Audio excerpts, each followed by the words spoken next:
হে miss, আমি না record করার সময় একটু ভুল করে ফেলছি বুঝছো। যেখানে যেই হপের ক্যারেক্টার ছিল না, এটা একটু উল্টাপাল্টা হয়ে গেছে। মানে জাঙ্কুকের চাচাতো ভাইয়ের জায়গাটাতে ইয়নহু হবে, আর বন্ধুর জায়গাটাতে যেই হপ হবে। আমি যেহেতু আগের থেকে 3টা পার্ট রেকর্ড করে রেখেছিলাম, তো 3টাতে উল্টাপাল্টাই হয়তো আছে। তবু আমি এডিটের সময় ছবিগুলো উলটপালট করে দিব। তোমরা একটু কষ্ট করে বুঝে নিও প্লিজ। আমি যখন নতুন রেকর্ড করব না, তখন আবার ঠিক করে দিব। প্লিজ আপুকে বইকো না, একটু ম্যানেজ করে নিও পাখিরা আমার। চলো শুরু করি। তারপরে দুইজনে একসাথে ঠাকুর ঘরে চলে আসে। এই তো মা, তুই চলে এসেছিস। আই, এদিকে এসে বস। আসছি মামুনি, বলে তে লক্ষ্মী মেয়ের মতো গিয়ে জিনের পাশে বসে। জাংকুক তের মুখ থেকে মামুনি ডাকটা শুনে একটু অবাক হলেও মনে মনে বেশ খুশি হয়েছে। চলেই যাচ্ছিল, মায়ের ডাকে পিছন ফিরে তাকায় জাংকুক। এই জাংকুক, কোথায় যাচ্ছিস? এদিকে আয়, তের পাশে এসে বস। আজ পুজোটা তোদের দুজনার জন্য, আর এই বাড়ির ব্যবসার মঙ্গলের জন্য করা হয়েছে। জাংকুকও মায়ের বাধ্য ছেলের মতো চুপচাপ গিয়ে তের পাশে বসে পড়ল। ঠাকুরমশাই যথারীতি পুজো শেষ করলেন। পুজোর শেষে ঠাকুরমশাই সবার কপালে হোমের ফোঁটা দিল। পূজার পুরো সময়টাতে জাংকুক আড়ে আড়ে তের দিকে তাকিয়েছে, কিন্তু তে ওর দিকে তাকাতেই এমন একটা ভাব করছিল যেন ওর দিকে ও তাকায়নি। আমার যেন বারবার মনে হচ্ছে উনি আমার দিকে তাকাচ্ছে, কিন্তু আমি তাকাতেই মুখটা ঘুরিয়ে নিচ্ছে। তাই ওনার দিকে আর ফিরে তাকালাম না। কিছুক্ষণ পর ঠাকুরমশাই পূজা সম্পূর্ণ করেন। আচ্ছা মা, এই মেয়েটাকে ঠিক চিনতে পারলাম না, তবে আন্দাজ করেছি। যদি কিছু মনে না করেন তো বলবো। হ্যাঁ, বলুন না আপনি। এই মেয়েটা কি জাংকুক বাবা জীবনের বউ, তাই তো? সবার সামনে এরকম একটা কথা শুনে তে লজ্জায় পড়ে যায়। জাংকুক বেশ ভালোই বুঝতে পারছে ঠাকুরমশাইয়ের কথা শুনে তে লজ্জা পেয়েছে, কিন্তু তের লজ্জা মাখা মুখটা দেখে জাংকুক আবারও বিমোহিত হলো। লজ্জা পেলে যে কাউকে এতটা সুন্দর লাগে এর আগে জানা ছিল না তার। হ্যাঁ ঠাকুরমশাই, আপনি একদম ঠিক ধরেছেন। ও আমার জাংকুকের হবু বউ, আমার ঘরের লক্ষ্মীও বলতে পারেন। এবার তে সবাইকে প্রণাম করে।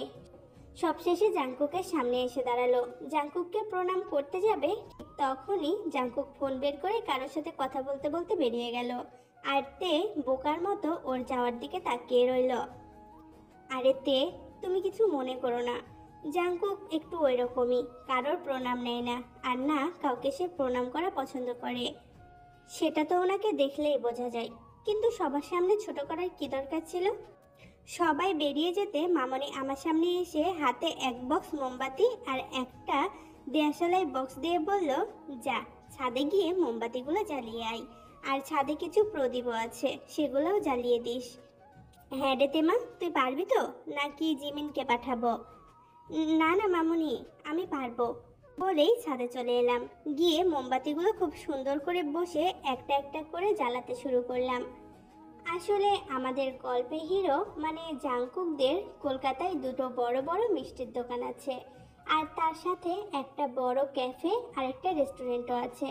আমাদের গল্পের নায়িকা মানে তে জানে যে তার হবু শ্বশুরবাড়ির লোকদের দুটো মিষ্টির দোকান আছে, আর কিছু সম্পর্কে ও জানে না।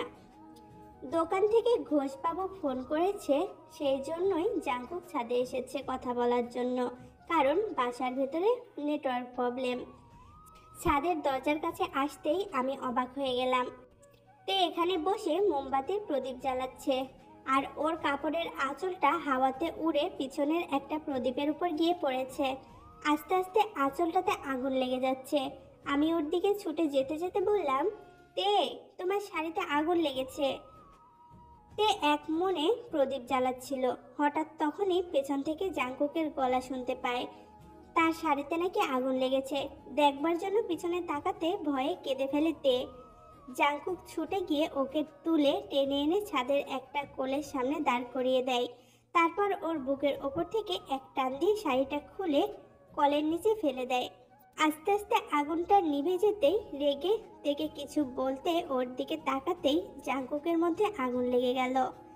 শাড়িটা ওর শরীর থেকে সরিয়ে দেওয়ার ফলে ওর পেট, নাভি, ওর বুকের ওপরের কিছু অংশ বেরিয়ে আছে।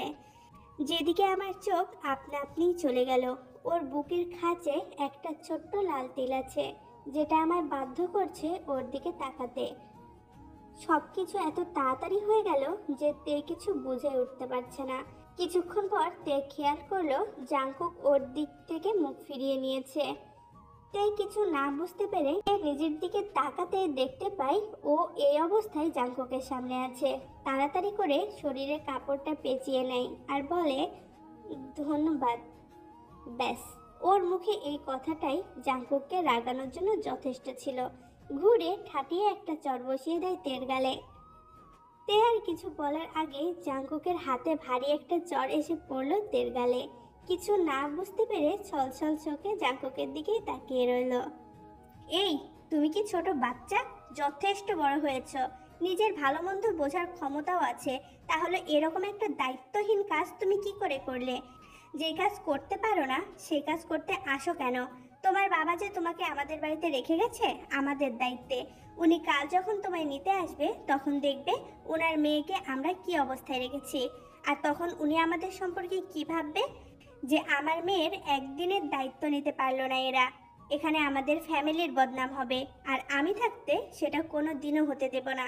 দেখো, তোমার যদি আমাকে ভালো না লাগে তুমি মুখে বলে দিতে পারো, তার জন্য শুধু শুধু এরকম কেয়ারলেসের মতো কাজ করতে হবে না, আমার পরিবারের বদনামও করতে হবে না। আশা করি আমার কথা তুমি বুঝতে পেরেছ। জাংকুকের কথাগুলো শুনে তে থ হয়ে দাঁড়িয়ে আছে। আপনি এসব কি বলছেন? আমি কি ইচ্ছে করে কিছু করেছি? ওটা তো অ্যাক্সিডেন্টলি হয়ে গেছে। জাংকুক রেগে তের দিকে আসে। তের দুই হাত চেপে ধরে বলে, তোমার এটা একটা অ্যাক্সিডেন্ট মনে হচ্ছে? তোমার সাহস হলো কি করে আমার মুখের উপরে কথা বলার? আর যদি তোমার কিছু হয়ে যেত তাহলে আমার কি হতো?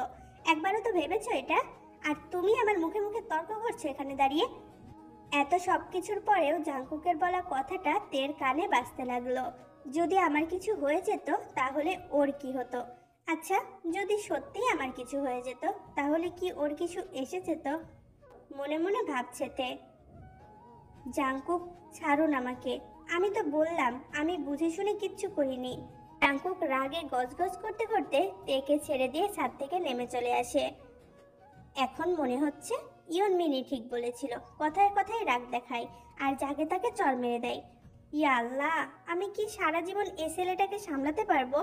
আমাকে বাঁচিয়ে নিও প্লিজ। বলে তেও ছাদ থেকে নেমে এলো।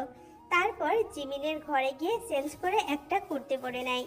বাবা যেহেতু চলে গেছে তাই আজ রাতটা এখানেই থাকতে হবে, কাল সকালে বাড়িতে যাব। ছাদের ওই ঘটনাটার পর একবারও মহারাজকে দেখলাম না।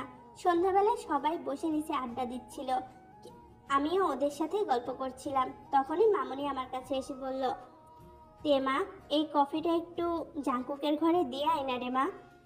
অনিচ্ছা সত্ত্বেও হ্যাঁ বলে হাত বাড়িয়ে কফিটা নিলাম। তারপরে মনে মনে লাট সাহেবকে 101টা গালি দিয়ে ওনার ঘরের দিকে গেলাম। ঘরের সামনে গিয়ে টোকা দিলাম।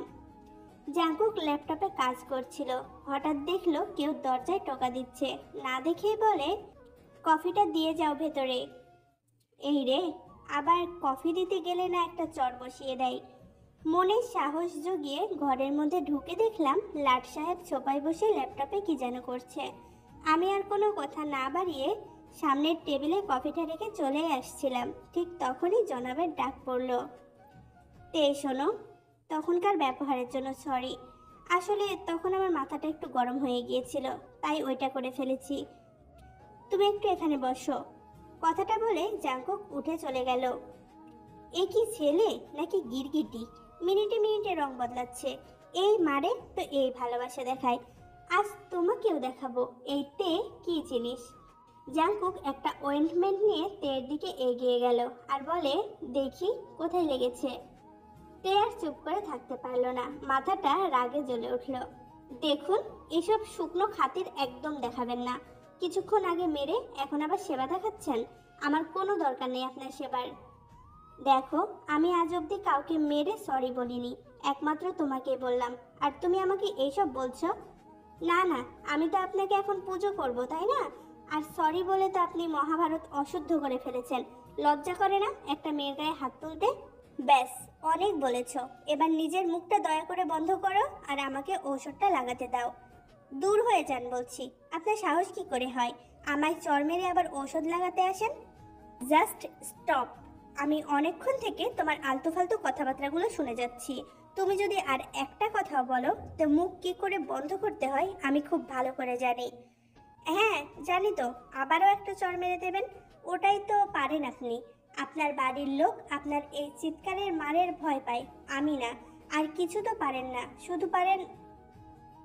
ব্যাস, আমাদের জাংকুক বেচারির মুখটা বন্ধ করে দিয়েছে।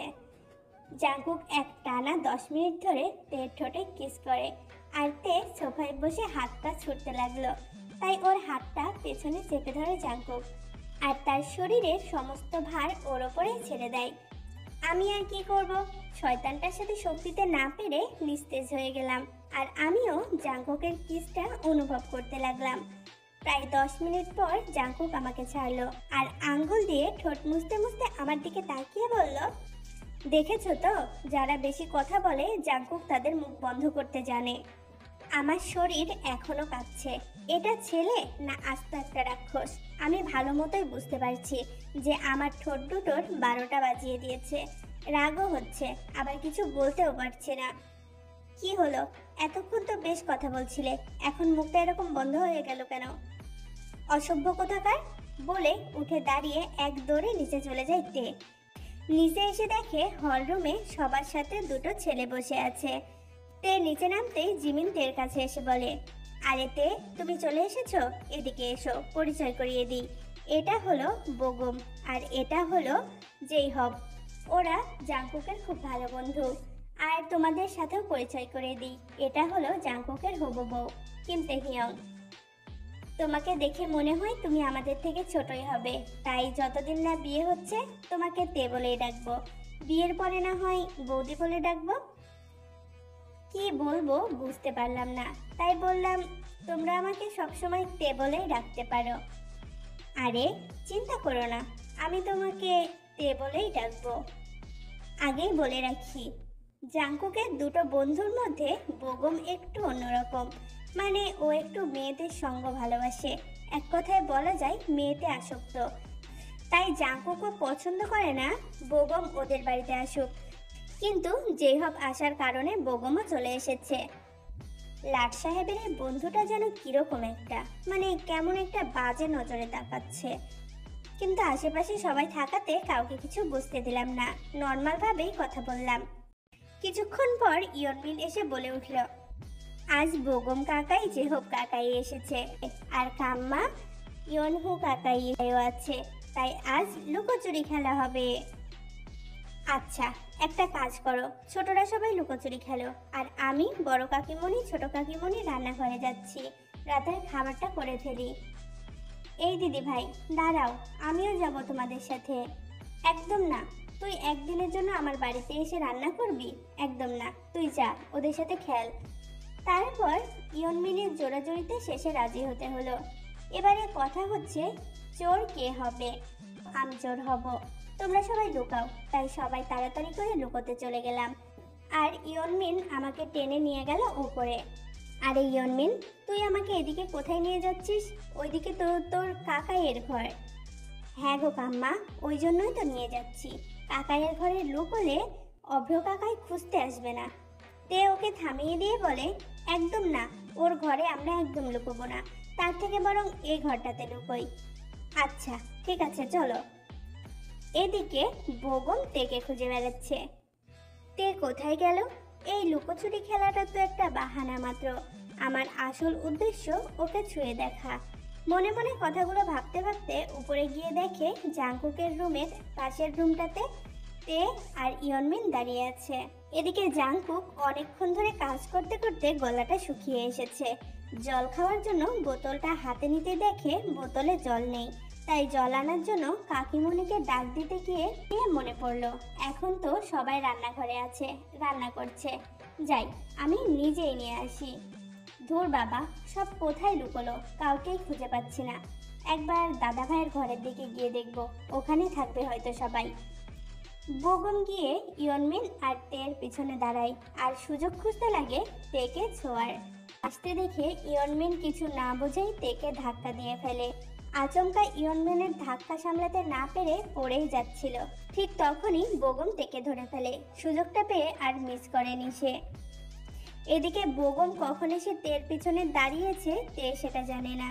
তে আচমকাই ইয়নমিনের দেয়া ধাক্কায় যখন পড়ে যাচ্ছিল তখনই বোগম ওকে ধরে ফেলেছে। জাংকুক জল আনার জন্য রুম থেকে বেরোতেই যেটা দেখলো, রাগে ওর মাথাটা ফেটে যাচ্ছে। বোগম তেকে জড়িয়ে ধরে আছে। একেই সন্ধ্যায় ঘটে যাওয়া ওই ঘটনার পর জাংকুকের মাথাটা গরম ছিল। তারপরে এরকম একটা দৃশ্য দেখে আর নিজেকে সামলাতে পারে না। হাতের বোতলটা সজোরে আছাড় মারে মেঝেতে আর চিৎকার করে বলে ওঠে, এখানে হচ্ছেটা কি? আমি নিজেকে সামলিয়ে সোজা হয়ে দাঁড়াতেই হঠাৎ লাট সাহেবের চিৎকার আমার কানে এলো। আর আমি কেঁপে উঠলাম ওনার চিৎকারে। এই রে, এ এখানে কি করে? না, পুরো ব্যাপারটা ঘোরাতে হবে। আরে জাংকুক, দেখ না, ইয়নমিন তেকে ধাক্কা দিয়েছিল, আরও পড়ে যাচ্ছিল, তাই তো আমি ওকে ধরলাম। আচ্ছা, তোরা কথা বল, আমি নিচে যাচ্ছি বলেই কেটে পড়ল বোগম। কারণ জাংকুকের রাগ সম্পর্কে সে খুব ভালো করেই জানে। ও যে রেগে গেলে আর ওর মধ্যে থাকে না, সেটা খুব ভালোভাবে জানে বোগম। কি হলো ব্যাপারটা? বোগম ভাইয়া এভাবে চলে গেল কেন? যাকগে, আমি এবার মানে কেটে পড়ি। চলে আসার জন্য পা বাড়াতেই হঠাৎ জাংকুক তের হাতটা চেপে ধরে আর শক্ত করে ধরেই বলে, তুমি কোথায় যাচ্ছ? তোমার সাথে তো আমার বোঝাপড়া এখনো বাকি আছে। জাংকুকের দিকে তাকাতেই আমার আত্মা উড়ে গেল, কারণ ওর চোখ দুটো অসম্ভব লাল হয়ে আছে। মনে হচ্ছে যেন চোখ দিয়ে আগুন বের হবে। আমি কি বলবো বুঝতে পারলাম না। হাতটা প্রচণ্ড জ্বলছে, এত জোরে চেপে ধরেছে। আস্তে আস্তে বললাম, জাংকুক, আমার হাতটা ছাড়ুন, লাগছে আমার। জাংকুক আমার হাতটা ধরে টেনে নিয়ে গেল ওর ঘরে, দরজাটা লক করে দিল আর আমাকে বিছানার উপর ফেলে দিল। ভয়ের চোটে আমি কেঁদে ফেলেছি। দেখুন, আমি জাস্ট শাট আপ, আর একটা কথাও বলবে না, এখানে মেরে পুঁতে ফেলবো তোমাকে। কি ছেলে রে বাবা, বিয়ের আগে আমাকে পুঁতে দেওয়ার হুমকি দিচ্ছে। বিয়েটা হলে না জানি কি করবে। ভয়ের চোটে আমি ফুপিয়ে কেঁদে ফেললাম। আমি এখনো বুঝতে পারলাম না আমার দোষটা কোথায়। আমি একটা প্রশ্ন করব, শুধু তার উত্তর দেবে। বারান্দায় কি করছিলে? আর ও তোমাকে এভাবে জড়িয়ে ধরেছিল কেন? তখনই আর বলল, দাদা ভাই, দরজাটা জাস্ট একটু খোলো। জাংকুক দরজাটা খুলে দেওয়ার পর ভেতরে ঢুকে বলল, দাদা ভাই, বৌদির কোনো দোষ নেই, আমি তোকে সবটা বলছি বলে সবকিছু বলল। ইয়নমিন এসে যখন বলেছিল কাকাই কাম্মার হাত ধরে টেনে নিয়ে গেছে, তখনই বুঝতে পেরেছিল কিছু একটা হতে চলেছে। তাই তাড়াতাড়ি এসে সবকিছু জাংকুককে বলে দেয়। সবকিছু শুনে জাংকুক বলল, ঠিক আছে, তুই যা, আমি আসছি। এদিকে আমি মনে মনে আল্লাহ আল্লাহ করছি আর বলছি, একবার শুধু এখান থেকে বেঁচে ফিরি, জীবনে বিয়ে তো দূর, এই ছেলের মুখোমুখিও হব না। এটা আস্ত একটা রাক্ষস। দেখোতে, ওই বোগম বলে ছেলেটা খুব একটা ভালো না, তাই তুমি ওর সাথে কোনো রকম কথাবার্তা বলবে না। ওকে যত পারবে এড়িয়ে চলবে। আর ও যদি কিছু বলতে আসে তাহলে বলবে আমি কথা বলতে বারণ করেছি, ওকে? তুই কে রে যে তোর সব কথা শুনতে হবে? আমি কি তোর খাই না পড়ি যে তোর সব কথা শুনবো? কিন্তু এই কথাগুলো মুখে এক্ষুনি বললে হয়তো আমি আর কাল বাড়ি ফিরতে পারবো না। তাই মনে মনেই বললাম। কি বললাম? কথা কানে গেল না? ওর সাথে কোনো রকম কথাবার্তা বলবে না, আমি যেন না দেখি। আচ্ছা, ঠিক আছে, এখন চুপচাপ এখানে বসে থাকো, যতক্ষণ না কাল সকাল হচ্ছে আর তোমাকে তোমার বাড়িতে দিয়ে আসছি, ততক্ষণ অবধি তুমি এই ঘরেই থাকবে বলেই জাংকুক বেরিয়ে চলে যায়।